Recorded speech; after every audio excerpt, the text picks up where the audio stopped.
Hey everyone, it is Sean and Dave here from Saturday Morning Cartoons. We want to thank the following people for going to patreon.com/Saturday Morning Cartoons and supporting our show. So a huge thank you to Derek Haynes, Dr. Jason Woods, Jamal Newman, Melanie Harker, Allison Keene, the one and only Sean Paul Ellis, and the amazing Dave Trumbore. Oh, thank you so much. Now, it might sound kind of weird that we are thanking some familiar people and ourselves in this list, but we want to let you listeners out there know that we are not just asking you to support us through Patreon.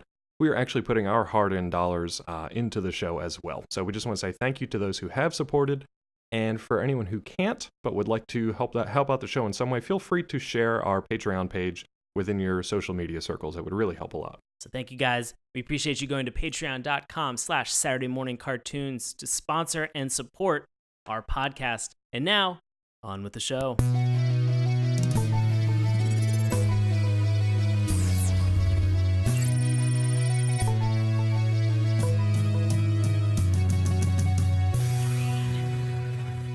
Hello and welcome to Saturday Morning Cartoons, the weekly podcast that revisits, reviews, and ridicules some of the world's weirdest animated series. Coming to you from Midland Kingdom, I'll be your mercenary, Dave Trumbore. Joining me as always from the Band of the Hawk, it's Sean Paul Ellis. How's it going, Sean? David, I'm doing well, buddy. How about yourself? I'm doing good. I feel like if we're going to do this mercenary thing, like legit though, probably going to need more than just me and you. Probably going to need more than just the two of us. Probably like a lot more, but at least one.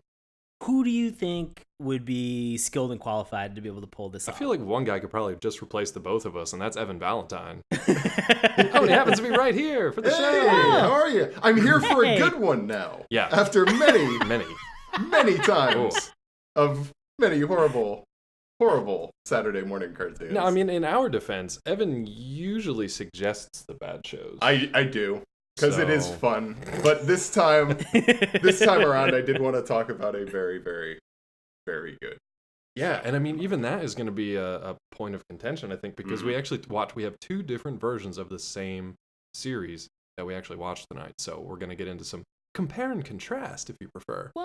Yeah, and we'll see the kind of the strengths and weaknesses of both of them and see if one is better than the other. But I think it's safe to say this series is better than pretty much anything that we've had you watch for the show before. Except for X-Men. X-Men, yeah. Series. But everything else, sure. For sure. Yeah.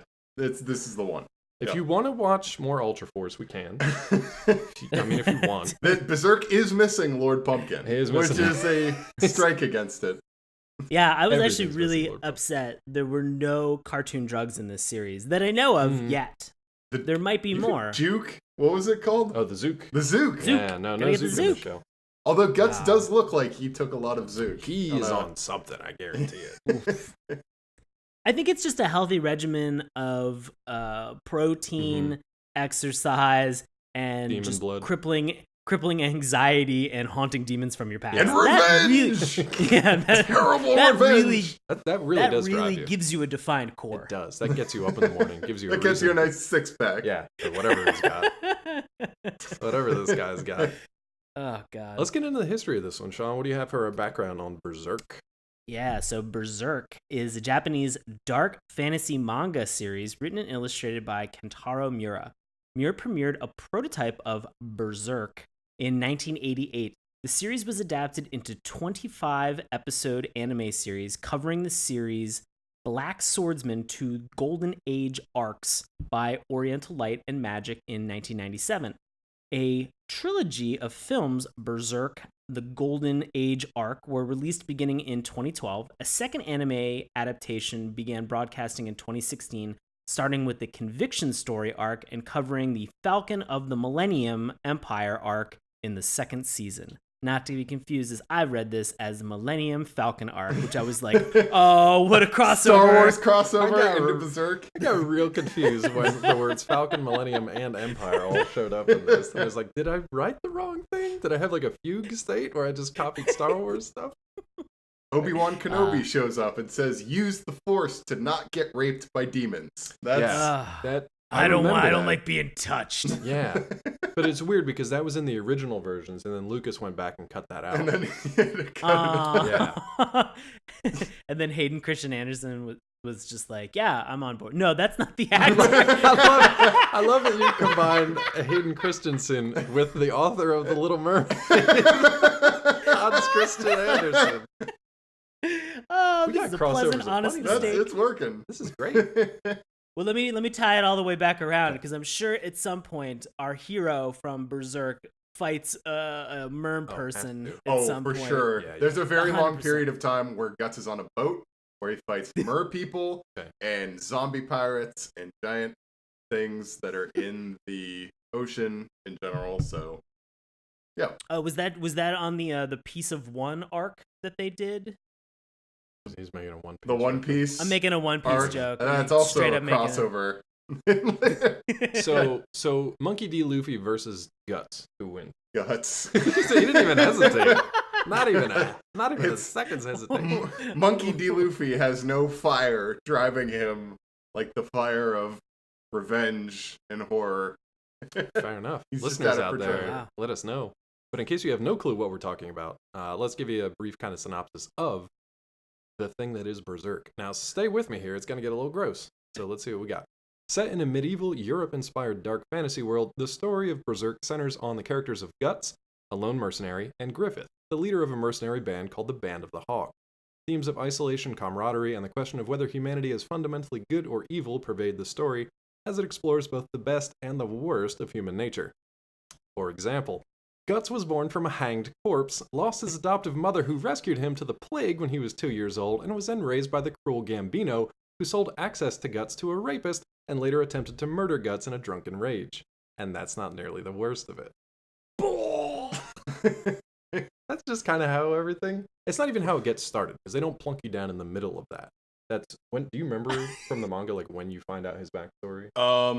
Yes, you find out. So actually, First in the episode. manga, First they go about 6 or 7 volumes before they go into the. They have a lot more Guts fighting monsters in what is considered the present of the first episode of the 97 anime. So it makes for a very interesting way that they presented it, in that the first episode of the 97 anime is technically the last. You could watch that last and it would still make complete sense. Yeah, so it sort of like acts as a finale and an intro at the same time, because it kind of caps the story, but then recycles back and reintroduces it through sort of a flashback sequence. Yeah, which we'll talk about tonight.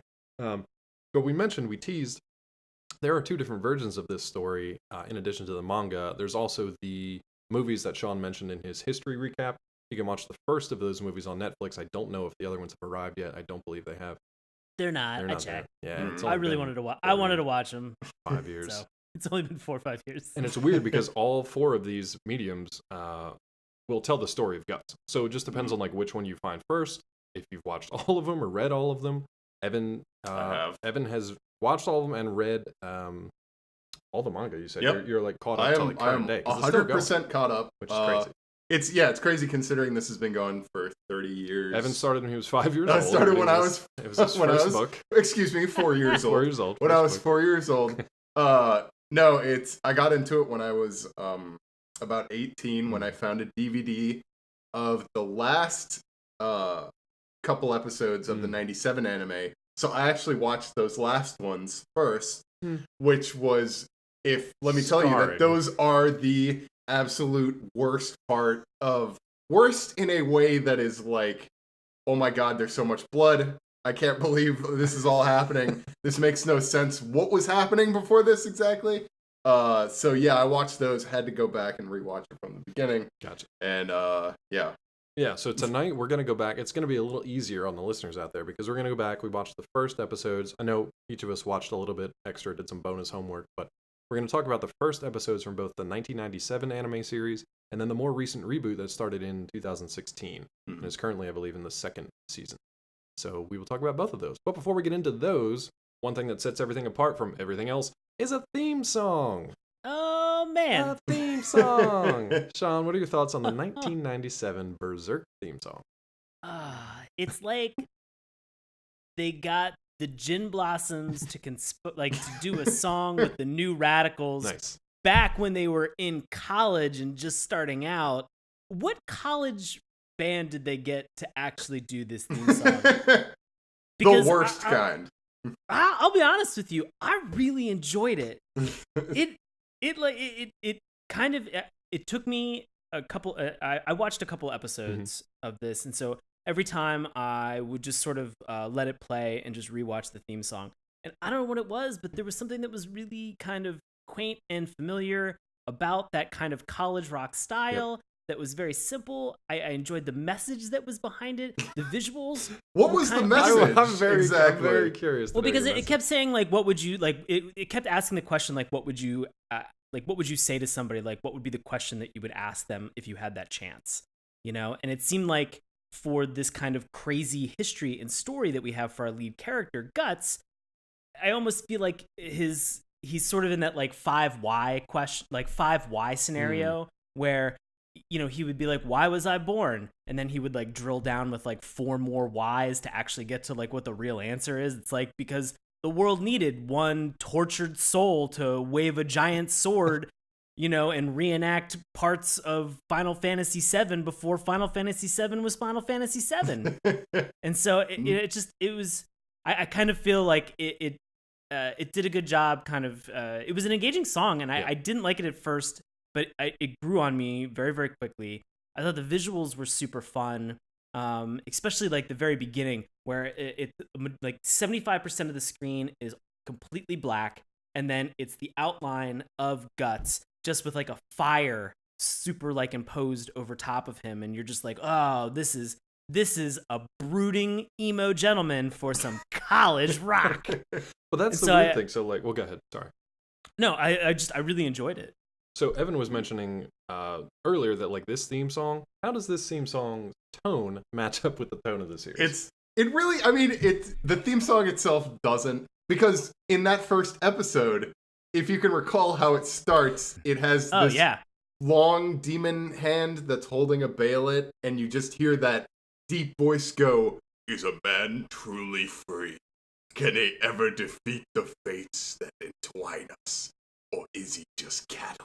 And then it's like, and then it's like, bow, bow, bow, bow, bow, bow, bow, bow, and it's just like, I can understand Sean in terms of, yes, it's so like, it is still like a song that is catchy and it works. I just don't think it's well suited to the horror and the violence and the blood of and everything. Berserk. And the tone, like the tone is so weird. It is a very, very 90s theme song, like Sean mentioned.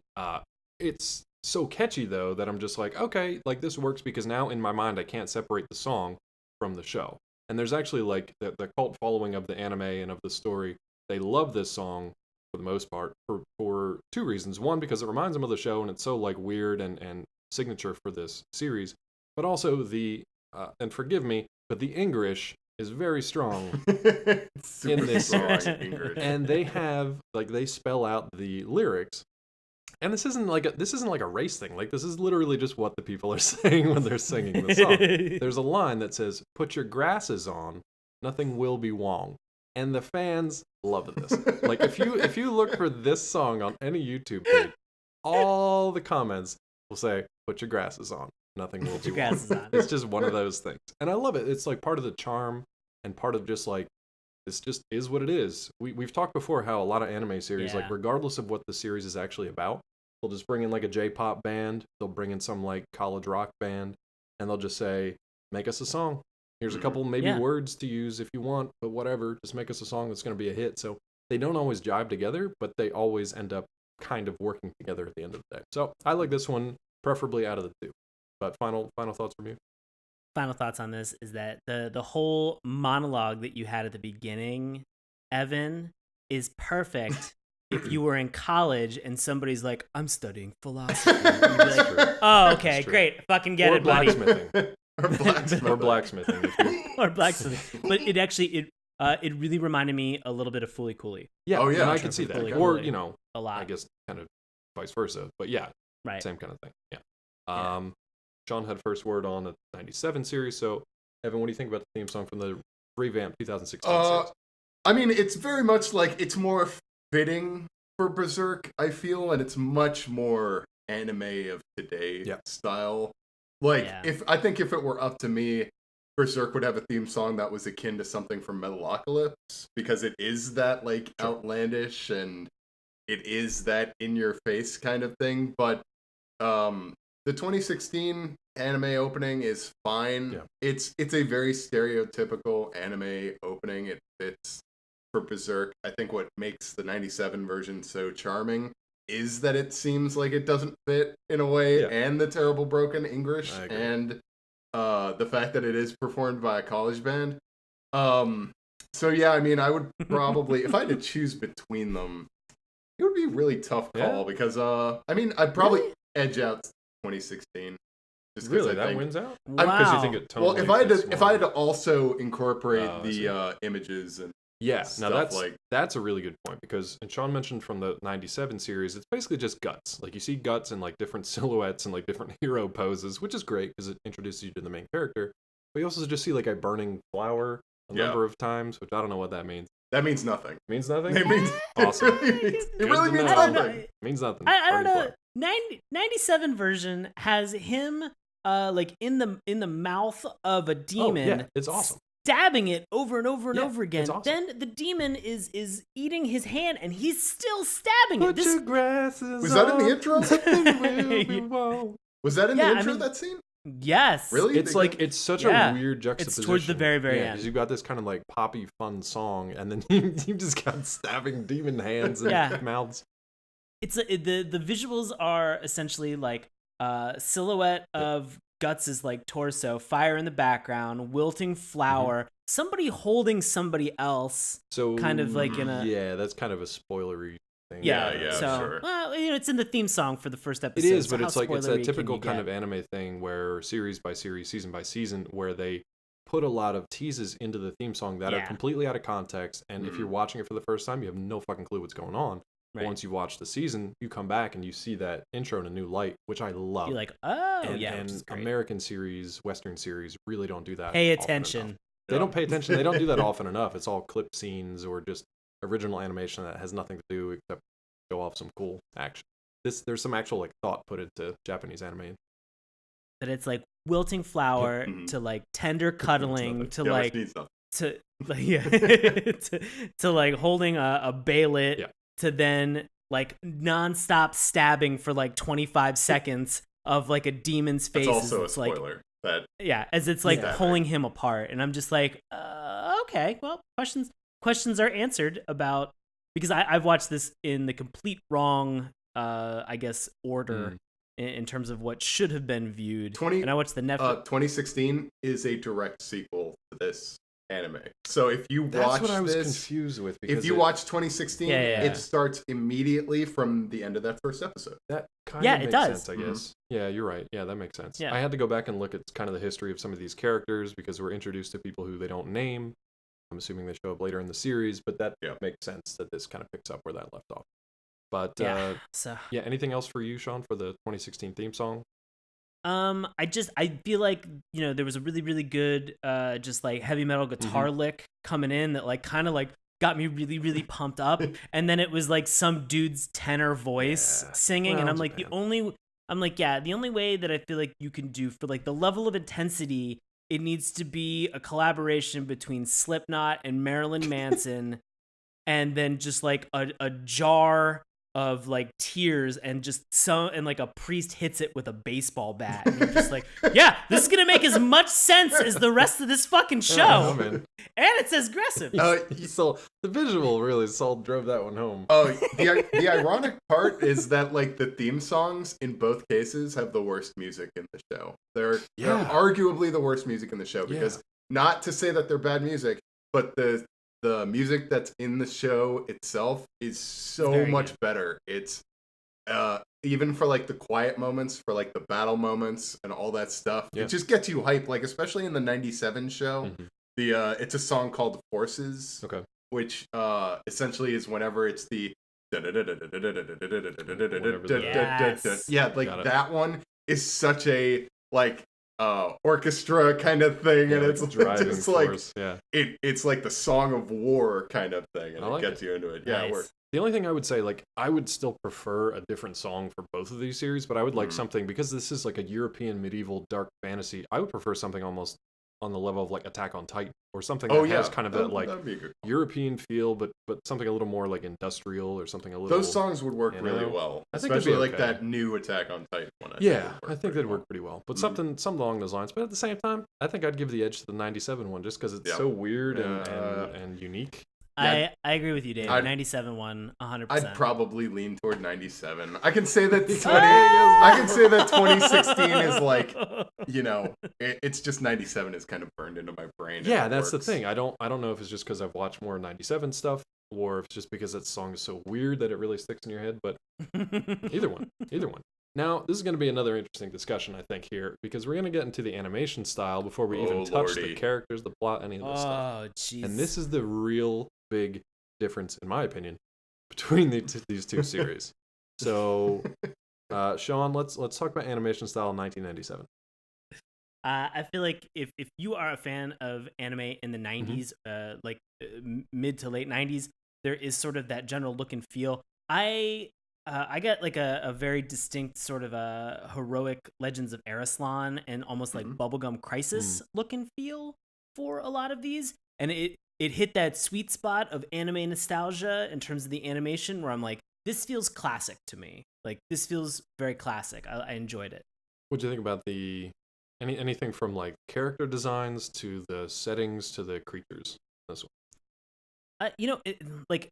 You have for the character designs, this is what I actually really enjoyed. It felt like people were relatively proportional in terms of how people are actually supposed to be made up. Like, you had a couple exceptions, like demons or like sort of like mini bosses or like big bads that you had in here, and they needed to be that size in order to show scope or possibly the stakes that were involved in the battle. And so I can understand that. But for all intents and purposes, I felt like nobody skipped leg day like they did on X-Men or Wolverine and the X-Men. Right. And I didn't feel like anybody was just like a huge triangle. Yes, you have our main character who is like hulkingly strong, but I never felt like at any point in time like his body was so out of proportion, distorted, that it didn't make any sense to me. I don't know. Every time I look in the mirror, I feel that way, but that's beg to differ on that one, I guess.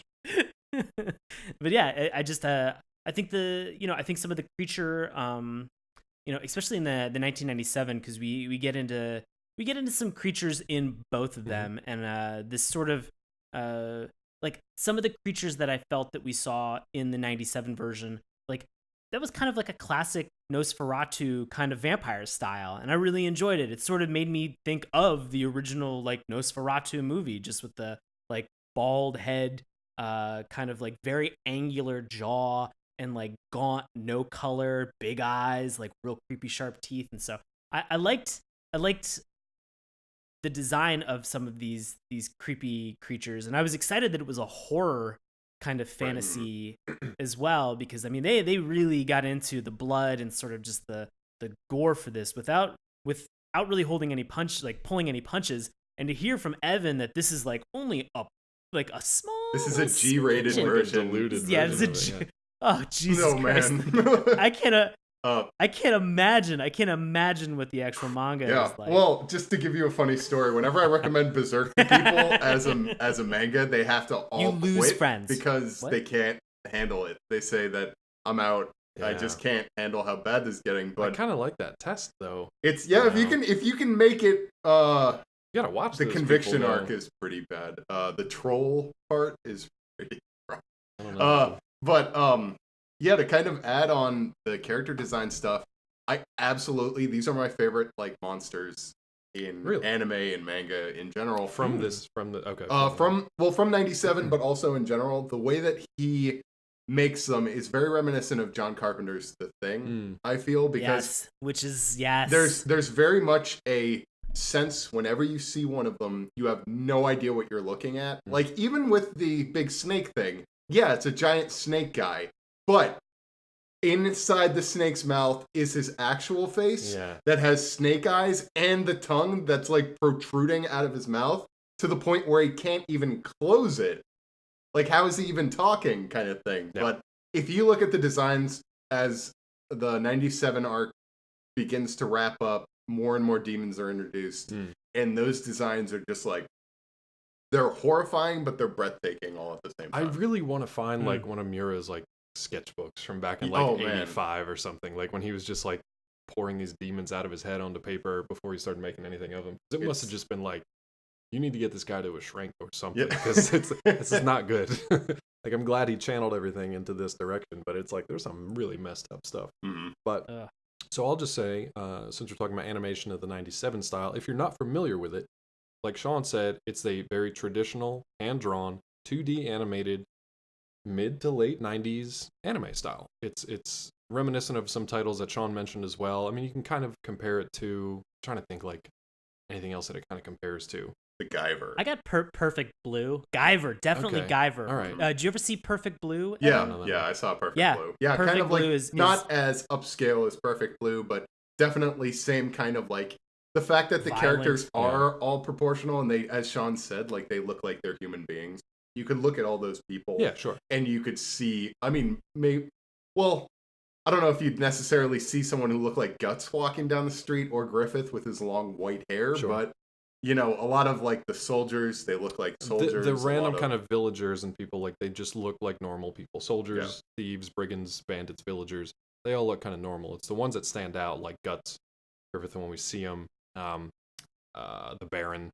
Those kind of figures, they stand out because they're distinct in a different way. Like the closest thing I could compare it to was like Ninja Scroll was honestly the first thing that I was thinking of. Oh, just because but that's so much more stylized and heightened than everybody is a character in that. You don't really see too many kind of like everyday folks. Like everybody is a thing or has a weird quirk or whatever. But my late 90s anime is not as strong as I wish it would. So I gotta go watch Perfect Blue. Yeah, you got You gotta see Perfect Blue, buddy. Guyver is amazing. Guyver's great. And it's sad that it got cut short after like 13 episodes. Oh no. Put on the list. Yeah. Anything else from 97 animation before we go to the modern remake? Now let's Let's get into this shit. Get into it. What's going on with the modern version? Okay, so to give our viewers a little bit of context, if you were a big fan of Berserk as I was, you had been waiting forever for this to come back as an 20 anime. years or so, yeah. 20 years. Yeah. And really, like, it had been a long, long time. I had been waiting so long to see these parts of the manga animated. Mm-hmm. And what we got instead, and I am not exaggerating when I say this, is animation that is worse than a PlayStation 1 FMV.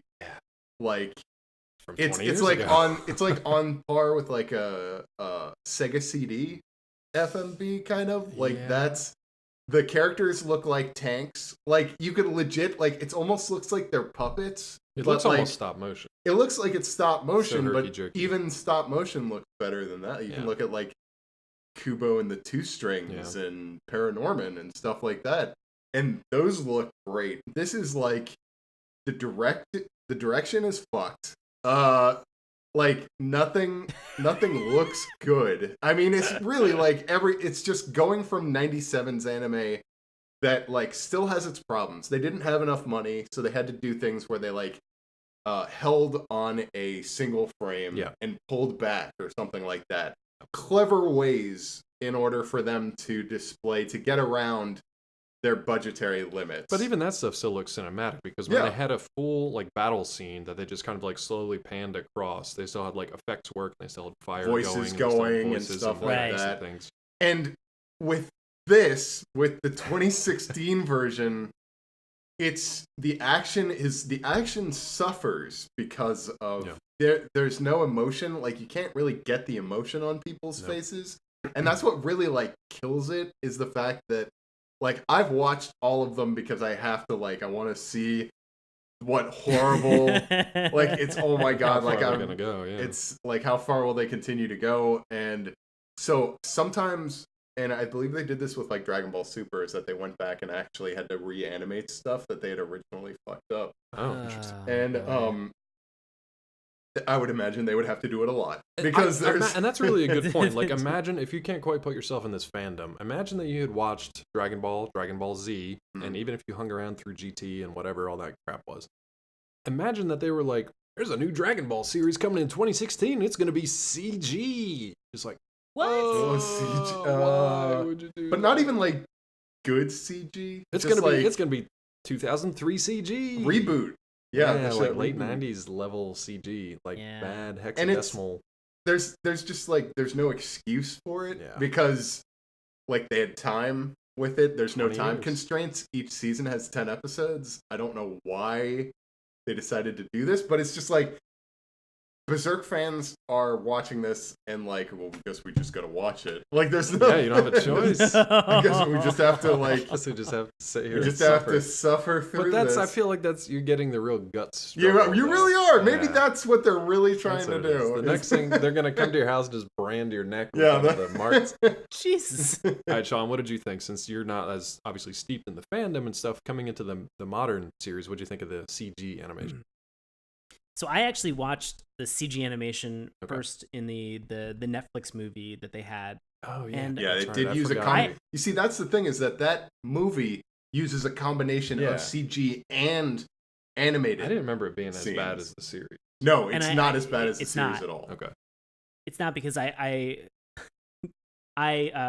put it on the other afternoon when I was working out, and I was just like, oh, I'll watch this and I'll see how much I like it. And then I kind of progressively stopped working out as I you focused just more watched on it, actually yeah. watching the show. And I was like, oh, I really like this. For some reason it had like a weird like Evan said, it's sort of a mixture between like hand drawn and this like CGI animation. And the CGI animation sort of reminded me a little bit of maybe like Borderlands, the video game I could see Borderlands. I'm gonna show you something funny right now. This is a bit of animation from the second season of it, and hopefully this loads. I can't do that. How bad is this? You can show the camera to Sean, but for our listeners out there, it's essentially it looks like Archer, right? So picture the guy can you from see it? Archer. Yeah, I got But it. picture him in order to try to animate him walking like into the screen, but also off screen. They just kind of like slowly shuffle him to the side, like he's just kind of bouncing off screen. And it's supposed to be, I'm assuming, a fairly like intense Yes, dialogue very or much whatever. so. Yeah. Yeah, It's really rough. It's really I rough. guess the thing, just animation style about the modern Berserk is that I because I watched the Netflix movie that they had available first, and I enjoyed that style. When I came back and actually began watching the series on Crunchyroll, I was like, I guess I was kind of tolerant. Yeah, it's. Of it. I would. If that's I the best struggle way to of even putting say it. it's acceptable. I was okay with it. Yeah, because like you said, what choice do you have if you want to Yeah, watch the that's- story? You know, if you want to see these Yeah, and I characters and think- watch the story, you don't have another choice. And I think honestly, I was excited after watching that movie to watch more of the story. And so, for better or for worse, I didn't actually think to myself, I was like, I'm fucking stuck with this. But at the same time, I was like, whoa, what happened? And also, what's up with this nudie fairy? And I don't get it.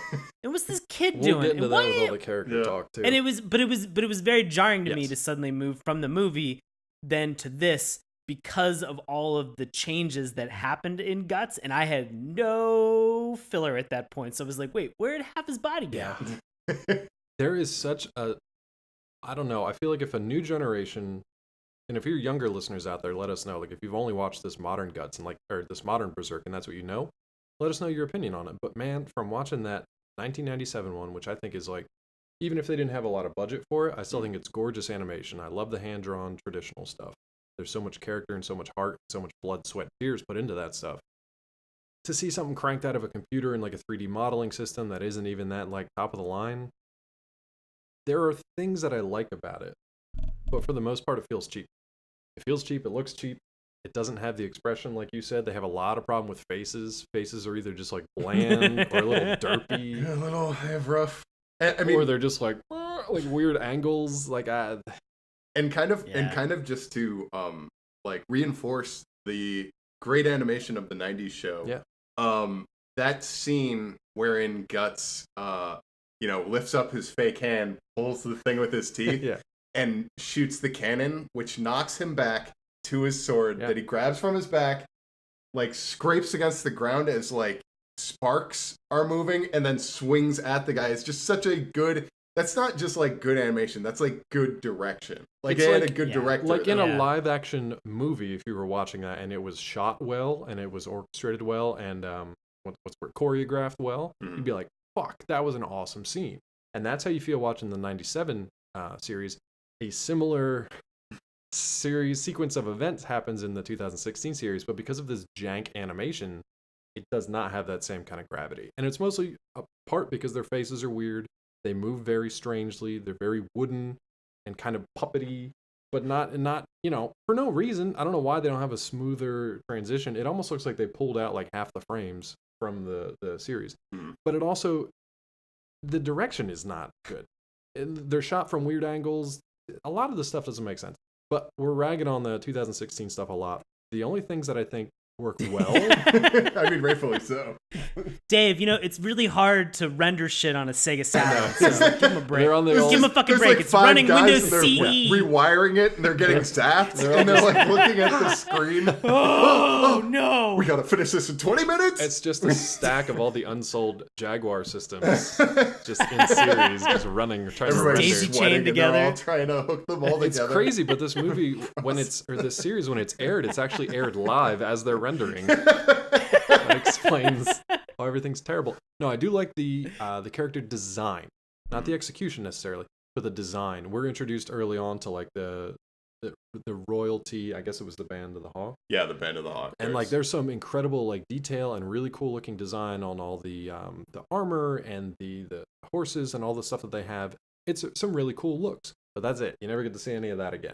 And then once you get into like demons, any of this other stuff, it just looks like trash. To kind of like, and also emphasize how good that design work is with the characters themselves. If you look at Guts, and like every part of Guts' design is useful in terms of, he has knives on his chest, he uses the knives. Right. He has like bombs in his satchel, he uses the bombs. But if you He's look got at the cloak which he uses, the cloak which he's got uses, the sword and which all he that stuff. yeah. But if you look at the design of Guts and you look at the design of Griffith in any other show, Griffith would have been the hero and Guts would have been the villain. Absolutely. Like, and for them to spin that on its head and essentially have the opposite, spoiler alert, the opposite be the case, is really work for the series itself. I think it's a great point to jump into kind of our character discussion. Now we're just going to focus it on the ones that we've seen in these episodes tonight, more or less, with a little bit of like background and history sprinkled in, because it'll help explain some stuff. But before we do that, any more comments on the terrible animation of the newer series? It's shit. Got it. Final word. I'm in the same boat now that Evan is. Like, I'm watching the 97 version, and I'm going to tolerate the current version when I get to it. Sean, So- I would strongly recommend that you read, even though it's like, obviously there's no voices, it's not animated, read the manga, because that even blows away the 97 version. I kind of want to just read the manga, to be honest with Yeah, I'm gonna animate it in my brain. Yeah. you. I kind of want to do that. All right, let's get into some of the characters. So, Sean, pick a character from the 97 series. Do we want to go straight in? We've been talking about Guts. Sure. I feel like we Yeah, should we'll get talk about into him more. talking Sure, about sure. him. So Cloud Strife from Final Fantasy VII. Cloud Strife on 100%. steroid. He looks like Cloud Yeah. Strife if he ate another Cloud Strife. At least another one. At least one other one. And dyed his hair jet black. Speaking of poorly rendered, yeah. Actually, Guys, as we go back speak, and- as we're recording this, you guys are going to hear it a few weeks late, but as we're recording E3. this, E3's Yeah. Sony presentation's probably going on. They're Sure probably though. talking about it right now. they're probably like, guys, we're remaking it, and we're just like, who's clamoring to play a game that's been out for that They're fucking basically long? like, guys, we're reselling it if you want to buy new copies of it. That's all it is. Yeah. In episodes. Yeah. Yeah. Each episode is $60. It is, Guys, yeah. guess what? Microtransactions. In-game content. We redid all of the original Super Mario Brothers, but it's a subscription model this time. You can change the color of his underoos. Yeah. Weird. He can have a different shirt. You can be Luigi with or without a mustache. What? Anyway. I'm so tired All right, of bring it this. back around to Guts. All right. Yeah, so I feel like he looks sort of what you would want. Like, his sword is bigger than he is. The sword itself is like a character, right? Yeah. Mhm. So I feel like very so Guts, large very muscular, jet black hair, maybe one eye, maybe one, possibly two eyes at certain points, possibly one, maybe two hands at certain points as well. But just like he's really one of those characters that you can just see that he has like this burning intensity throughout, and really anybody trying to do him any kindness, any type of favor for him, he immediately, it seems off-putting. Like, it seems like people are speaking a foreign language when they're just like, come on out of the rain, and he's like, I don't think so. You're like, well, okay. He's like medieval Batman. Yeah, pretty much. Yeah. But I mean, just like really, really strong, unwavering character type. I guess I'd describe him with one word and just say determined. What would you say, before I turn it over to Evan for Guts as well, what would you say you notice a difference or similarity between... Oh, I was going to say for his sword, I would say one word there, phallic. Phallic sword. Straight up. We'll talk about that. FYI, do you both know what the name of the sword is? The dragon? Penis. Yeah, that's it. Is it penis? No, it's no. Okay. Is it my penis? Dragon's penis sword? Yeah, Dragon's penis slayer. Yeah. Dragon slayer. I just love that there's like a moment, I think it's in the 90s series. Crap, I can't remember. Which moment is it? No. It's the 2016 series where there's just like a moment in battle where there's just narration from someone. Who the fuck knows? Some like demon voice or whatever. He's just like, some say that the sword isn't a sword at all. It's just like, it just goes into hell. It's too big to be a sword. Too big to be a sword. It's an unwieldy lump of iron shaped into a death machine. It's just like, what? Coming to the Atari Jaguar next year. E3's announcement. But real quick. Berserk the game. So real quick, and there was a game. So real quick, what would you Yeah. say were the striking kind of like similarities or differences between the two different versions of Guts, knowing that they do come from two different kind of storylines-ish? I mean, I like, what stood out to you? I think some of just the coloring. It felt like the 97 version was a lot darker, just in like the color palette that they used for Guts' design. I felt like things were a little bit brighter in the 2016 version. You know, and there's obviously, as Evan said, like if you watch that first episode of 97, you sort of see him in like a terrible spot, and then it goes back to like kind of this young Guts time before when he was entering into the Band of the Hawk, you know. And then in the 2016 version, it's just it's a real grizzled old man at that point. Yeah, I was just gonna say, like, I'm glad that you mentioned where the storylines kind of meet up, because in the 97 version, he seems very focused. It seems like he has a mission. It seems like he has a purpose and a goal. Like, he comes in, handles business, and then is like, you need to do this thing, and then he takes care of that business. Yeah. Whereas in the 2016 version, he's just kind of like mopey and emo and wandering and lost. But it makes sense with the story. In the 97 version, they do such a better job than in the 2016 version of showing you the complexity of Guts. For me, Guts is living the worst life in the worst world.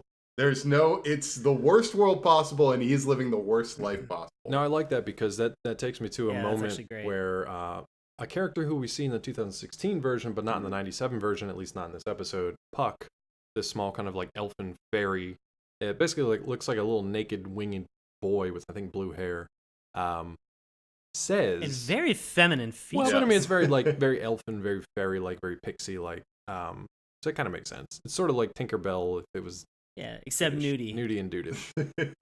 Nudie and Dudish. That's going to be the new cartoon. Nudie and Dudish. Nudie and Dudish. Nudie and Dudish. Saturday morning cartoons. Adventures of Nudie and Dudish. There's a line from Puck where he's basically like looking at all this destruction after a crazy battle, which we'll talk about in a second.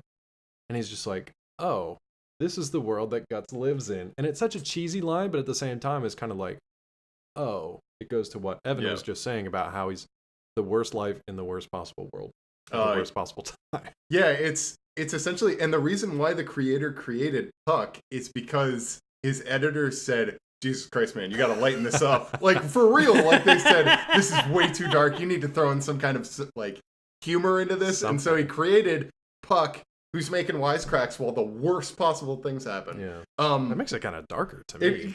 Maybe. Yeah. I mean, like, in the 97 version, it's Colette, right? It's clear, Colette's the little girl, and that's actually the same. The same ones Colette in the bar was the same one in there. Ooh, but boy. you can see that like Guts on top of everything else cannot sleep at night because demons are constantly attacking him. But what makes Guts and what makes you want to watch the show more is that Guts doesn't just kill the snake thing. He purposely tortures it to death. Like it was when kill. you feel legitimately bad for that snake thing when he starts pumping arrows into his face. I was just like, this guy's terrible. I don't know what he's done. No. But when he's just like, please, He's like, try not to, please don't kill me. And he's like, well, you should just understand what the pain that humans feel, and unloads on his face. and slowly, like every 5 seconds, another arrow goes.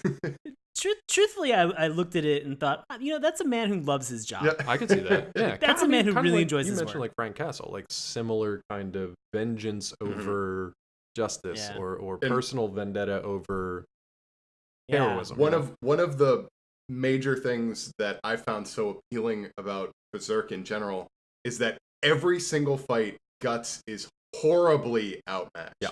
Even though he's a killing machine, these they're all called apostles. So those are the names of the demons. Right. They are so much stronger than he is that it's like ridiculous. He wins because something like happens to go in his favor, or one of the demons fucks up a little bit and he's able to kill it. But it just makes for a great, like, this guy's still human, and he's outmatched by a huge amount, and his mission is to essentially kill, like, gods amongst everything else at the end of the day. So that's what makes it so appealing, is that, and you get to like relate to Guts and his finding of a family and his eventual revenge in trying to find all these demons to kill and stuff. So it really works in that respect. So he's a great complex character. And Evan and I were talking offline, and I said like my first kind of introduction to Berserk, the world of Berserk, was a clip or an episode in which it's like Berserk versus like 100 soldiers or something. There's like 100 mercenaries that are out just specifically to go after him, and he just like mows through all of them. And I was just kind of like, this is a cool character. I would like to see more of it. And then I saw some more, and I was like, I don't think I'm ready for this. Yeah. I looked at the wrong thing. Yeah. I went too far, Marty. I was maybe like 14 at the time. I don't know. I had to be 14 or 15. And I was just kind of like, I think I'll revisit this in roughly 20 years when I have a podcast. So it all worked out. Yeah, it all coming true. Got full circle. Full circle. Are there any other? This is actually the beginning of your second season. Oh, great. We came back to your 2016 season, so now you can begin having really This is after the eclipse. animation. You're saying this is where my life starts. This is great. This is great news. Dave, you looking okay? You feeling all right? I'm feeling great. You're looking a little cell shaded, buddy. Why I don't know what's going why are on. these lines on my face where the shadow is? I don't understand. I don't know. I can't tell emotion on Evan's face anymore. What the fuck is going on? Can't text anymore because my hands are all herky jerky. All right. Are there any other excuse me, any other characters you guys want to talk about from either of these series? Well, the ironic thing about 97 and 2016 is that both of them introduce Guts to you, and he's pretty much just the focal point. I mean, 2016 does introduce Puck, and so I guess we could talk a little bit. I mean, I think we've said pretty much all we need to about him. Puck is the comedic relief. Yeah, that's basically, and there's really never much character development for him outside of that. No, the only other ones that we see good, fucking good. There's not beyond that. Not at all. The only other characters we see here are Colette, and then her either dad or grandfather, depending on which series you're watching, right? Well, in the first, in the 97 series, it was granddad. And then in the 2016 series, like, my daughter in here. I was like, whatever, they both die terribly, as is the way of the Berserk goes. Both so died horribly. So there's that. But I think it just goes to show that, like, Guts himself is obviously tortured and can't sleep and has this like endless mission to like, scour the earth of these god creatures. But anyone who comes into contact with him is also in for a rough night. Yeah. Because they're always kind of going to be in the path of this hellish force. And one thing I will say that I think both series did well, and we can kind of get into the plot here a little bit. We're just going to hit the high point. One thing I think they did really well, not as well in both series, but what they did well was kind of give his like inner monologue or inner dialogue, because it's actually a bunch of other like demonic forces that are kind of talking in his mind at all times. Yeah. They're basically saying, like, we own you, we own your heart, your lungs, your liver, your mind, and we're just going to take it from you piece by piece. And whenever you rest, we'll be there. Whenever you're awake, we'll be there. Whenever you love, you're hurt, you're whatever, we're going to be there, buddy. And it's just like, both series, I think, did that fairly well of introducing that extra element that's hard to show on screen. I think they did a good job. Right. That's a common reaction. Just where it's like, oh man, it's really good, but it is very like soul draining. Yeah. So I really feel like I hope like the final chapter of this is just like him having a great family and like that's not happening. There's probably going to like way. t-ball practice and being a soccer coach. And you're just like, the thing that I think that works so well about Berserk is that it does such a great job of attaching readers to certain characters and then horribly murdering them, where all you want to see is Guts get his revenge. And so that kind of moves you along in the plot with him. Is it kind of like Walking Dead in that sense? I would say it's way better than Walking Dead. I mean, just in terms of or Game of Thrones as kind of like I would say Arya Stark is very much way better than Game of Thrones. Okay. Arya Stark is very close to Guts, I would say. They look a lot alike. Clearly.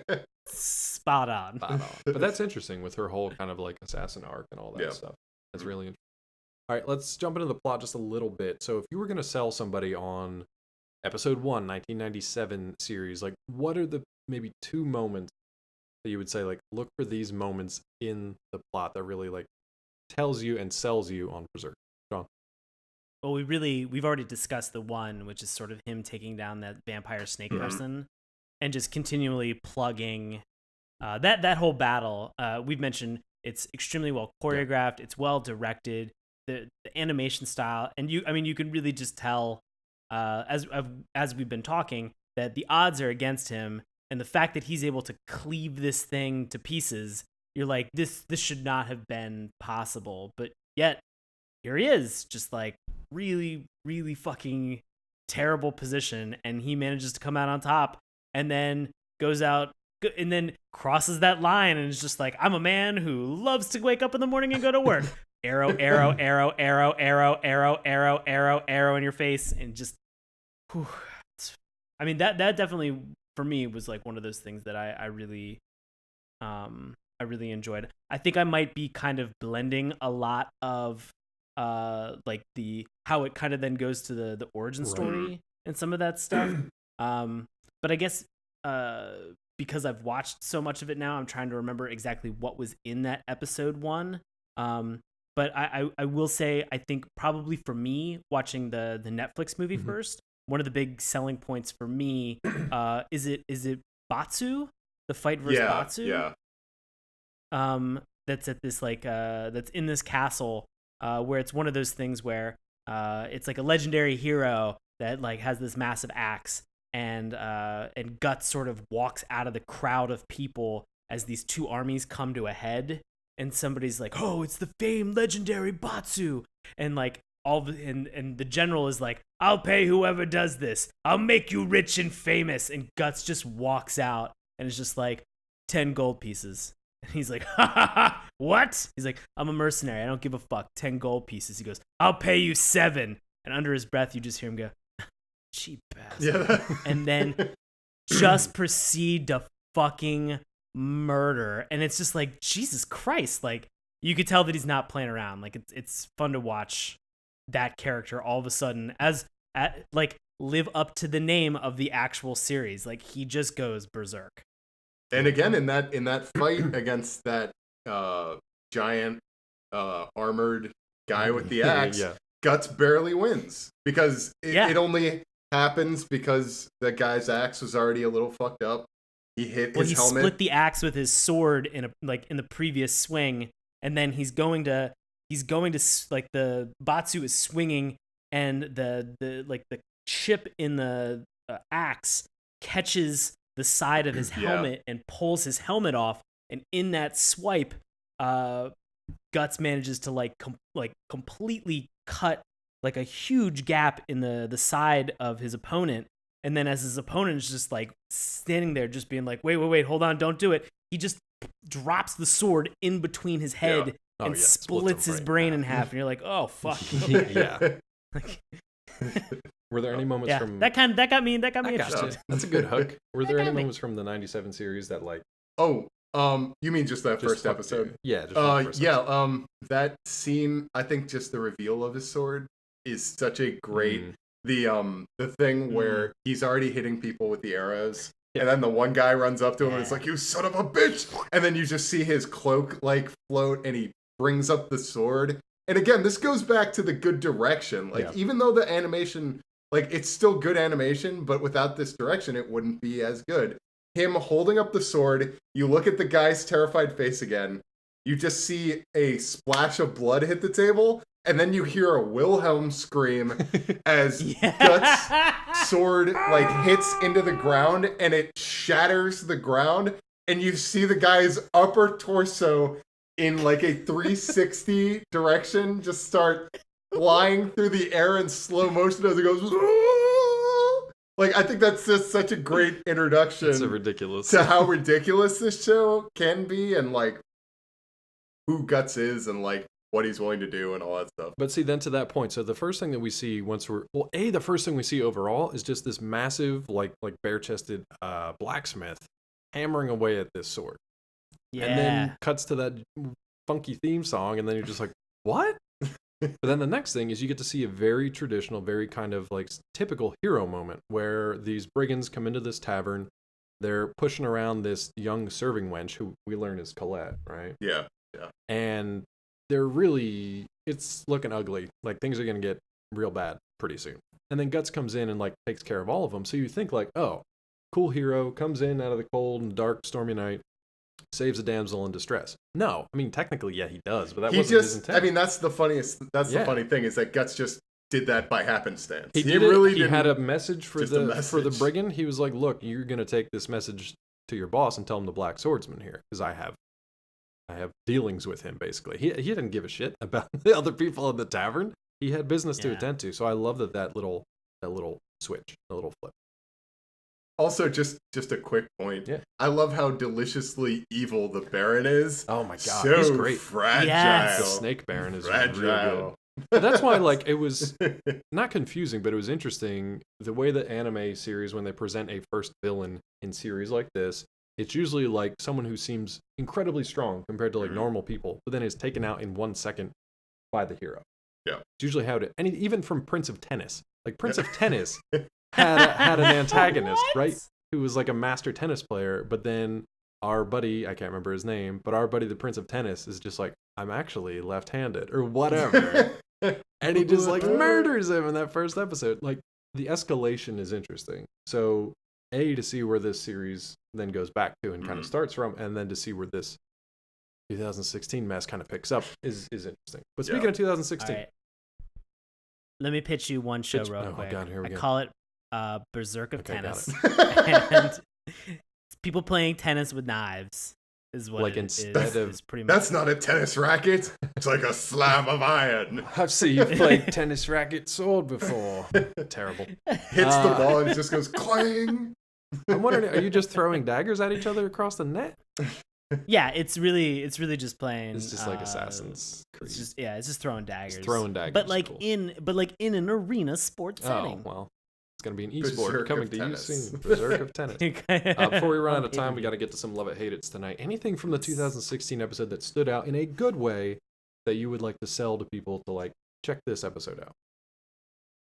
I have one. What you got? The part where he's sort of wrestling with his demons. Literally. And that band of marauders is like coming to kill him.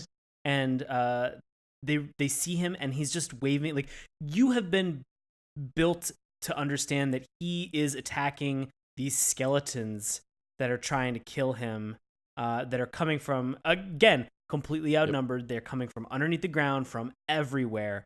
And then this band of killers comes out to find him and to pay retribution. And it's just him alone swinging his sword by himself. And they're like, what the fuck? And this is before they get eaten by a tree. Yeah, which was not a good point of the show. Not a good thing. But still, it's one of those things where, like, again, we've mentioned persistence as a character trait for Guts, but just the amount of like psychological torture that he's going under, like that really hit home for me. That was a big kind of whoa. I did not see that coming. I did not think that was all going to be in his mind. Any selling points from this? I mean, again, it's Berserk. It's like, that's the thing, is like, I can't knock the story because I'm such a fan of the story, but it's just so hard to get past that animation. Like, just... I really thought you were going to say Puck. Oh, yeah, Puck. Oh, sure, Guys, Puck. Watch it because of Puck. if you love Navi from the Ocarina of Time, you're going to love Puck. Hey, listen. Even that episode in general, just because it actually does get into the conviction arc, which is the focus of that first 10 episode season, which is really good storytelling. There's a lot of good stuff, and the animation gets a little bit better, not anywhere like close to the 97 version. But yeah, I mean, it's just tough if you want a good introduction to Berserk, like 97, don't 2016. Honestly, I couldn't imagine if somebody watched this first. They would have no idea what's going on. It would be really tricky. I mean, I did so, but I you did? You watched 2016 first? Yeah, I watched Netflix, then 2016, then 97, and I was still like, ooh, I want to know where this is going. For me, it was more like story points. Like there were certain things of the mythology that I thought were like really gruesome and really interesting, and I wanted to know more about. So Sean was talking about the bandits in the forest, and one of them is creepy little gnome-looking thing, is like whittling a doll, whittling a statue. Yeah. And he's just like, oh, by the way, this used to be a forest full of like blood cultists, and they used to sacrifice people by tacking one end of their intestines to a tree and then having them run around it to see how many times they could run around. I'm like, that is fucked up. And they show this. That's one of the trees over there. And then they show the tree with all these like hacks in it. And I'm just like, oh, God. So I was like, okay, that's messed up. That's interesting. And then the other thing is at the very end, essentially Guts was offered a ride by Colette and her dad/grandfather. Everything went to hell. They ended up getting killed. Guts was involved. This is like real high level stuff. Like Guts happened to be involved. Guts was involved. Murders all these reanimated skeletons. Destroys this tree demon thing. And then at the end, Puck is like, are you okay with all this? Like, don't blame yourself. It wasn't your fault. And he's like, I know. He's like, the weak in this world. Yeah, I feel nothing. He's like, I mean, that's a good character beat. Of like, hey man, are you okay? And it's like, yeah, why wouldn't I be? I'm fine. Like, he says something to the effect of like, the weak in this world, if you're not strong enough to survive, then you have no business living. And as he's saying this, he's like walking over skulls and just crushing them under his boots. And he says something to the effect of like, he's like, I can't go forward if I get caught up in worrying about the ants that are under my boots. Something to that effect. And I was just like, fuck, okay. Like, this guy's in a real tough spot, so he kind of needs to be a real tough hard ass. Yeah. And I'd actually forgotten the 97 and the 2016. They both had the bar scene, didn't they? Yeah, they did. The 2016 similar, very 2016 similar. kind of paid homage to it because there's like a wench thrown down in the mud, but then you never see her again. And then he comes in and saves Puck. Yeah. Inadvertently. And there's he's just getting water and rum for whatever. There's the kid with the red hair in the 2016 version who becomes a cast member moving forward. That's interesting. So there you go. Reasons he gets to lost. That was a great reason to watch, is that he gets lost in the woods that used to be inhabited by blood cultists. I mean, that's a hell of a first episode. I wonder what happens next. Man, that intestines around the tree thing really creeped me out. I like it. Yeah, that was creepy. Right. So we've got some opinions. We're going to share them again in a few minutes, but other people out there have opinions as well. So it's time for Love It or Hate It. We're going to do 2 rounds of Love It, 2 rounds of Hate It. Sean, you want to take us? You want to take us with the Lovebirds 1997 edition? Let's get into it. So 1997, I love it. It's by author Bible Boy I Am from Cincinnati, Ohio in 2003, titled Definition of Entertainment. Berserk is a definite must-see for all fans of anime. For those who dislike anime or are indifferent to it, the mediocre visuals may tarnish your opinion of it, yet the rock-solid plot and character depth will leave you amazed. Rating: animation quality 7 out of 10, character development 10 out of 10, plot line 10 out of 10, Overall enjoyment, 12 out of 10, if that's at all possible. 10 out of 10 stars. 10 out of 10. You get a 10 out of 10. His math doesn't quite check out, but it's fine.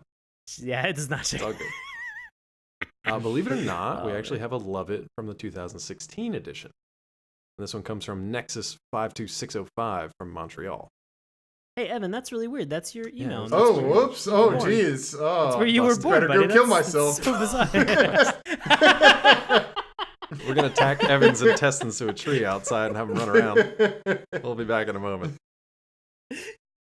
So here's a Love It from the late Evan Valentine 2016 edition, titled Ignore the Critics, Berserk 2016 is a cult classic of the highest order. Berserk is an acquired taste in anime.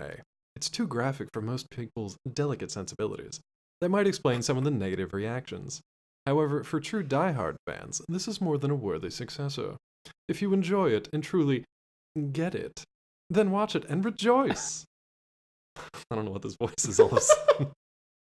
I don't know either. I love it. Berserk is back, and there's nothing the critics can say to ruin that fact. Berserk is a cult classic of the highest order. 10 out of 10 stars. I love when you close with the title of your review, by the way. But the interesting thing about that review is that it's talking about the Berserk source material and not that show. Yeah, exactly. So saying that, like, yeah, Berserk is great. Yeah, no shit. Like, yeah, it's amazing. This probably came out before he actually like watched it. Like he wrote the review and was like, "Berserk's back. It's gonna be great. It's classic. Shut up, haters. Would you like to read this one? Yeah, sure. You want to read? So starting with the hater of crap from Spain.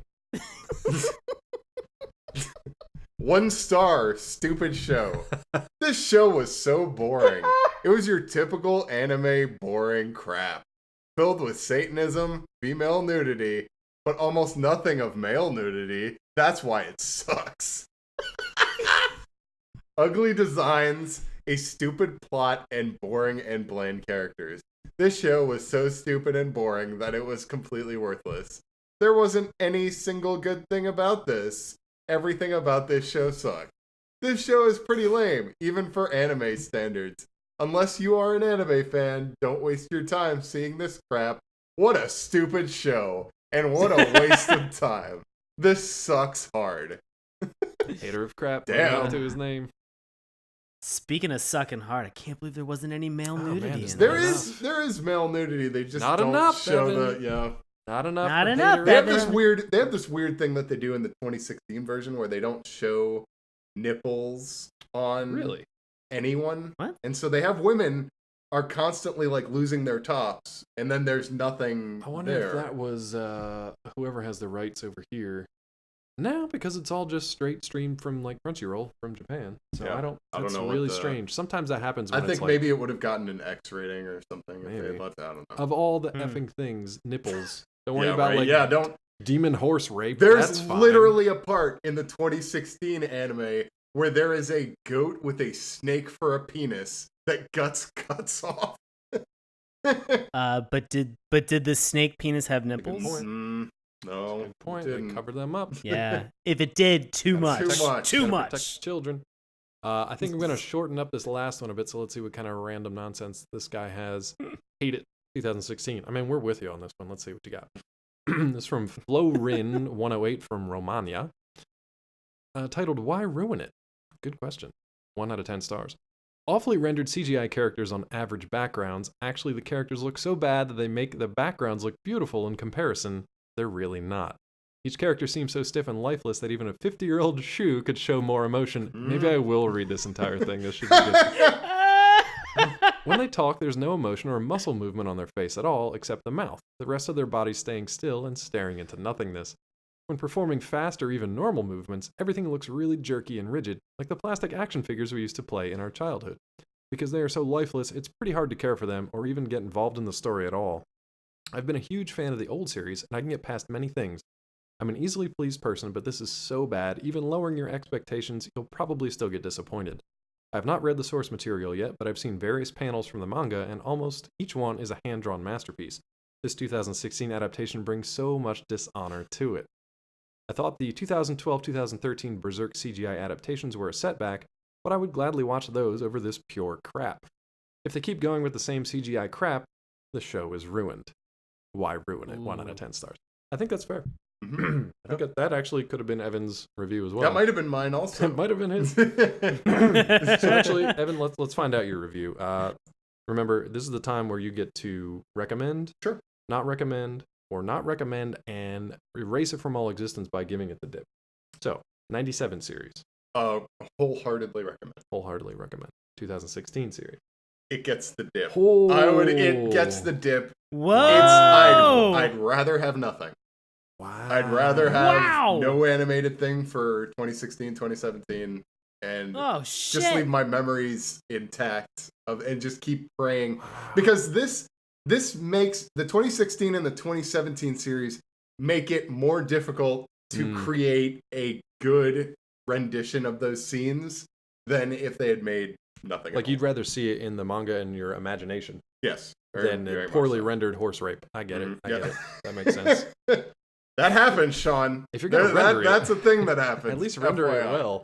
There's a whole Reddit community. I know. I'm assuming it's just a bunch of people with Atari links, and they're all just chained together. The wire goes in there for the horse rape. Scary. All right, so we've got a wholehearted recommendation and an actual dip contender. I hate if this is going to come down to me, but we'll find out in a second. Sean, 1997. Recommend, don't recommend, or give the dip? Recommend 97. 100%. We're on that so far. Excellent. About 2016. Excellent.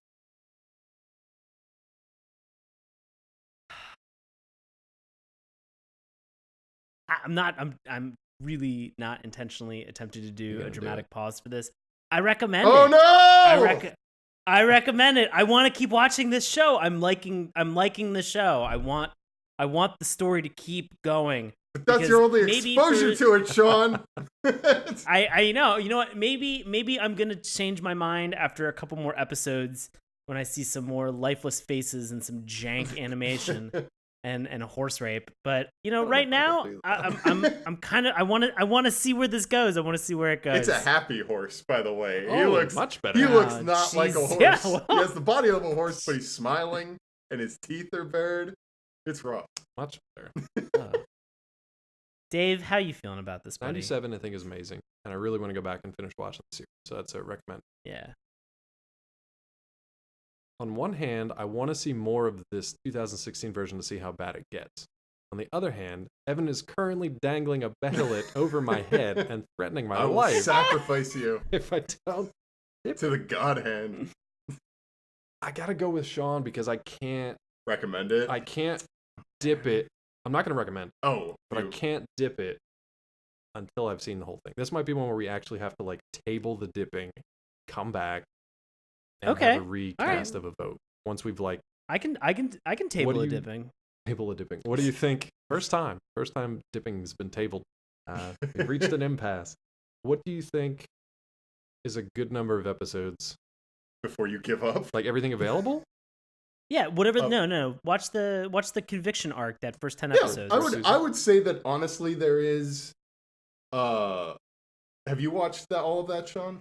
The conviction stuff. No, not yet. I mean, and essentially, it creates a very good plot line in that Guts stumbles upon what is essentially a leper colony, where there's a number of Christian outreach people who are there to save souls and essentially torture people to death. And so, it's... But at the same time, that's in the book, right? That's also in the book. So and it looks much better in the book. There's no need for it.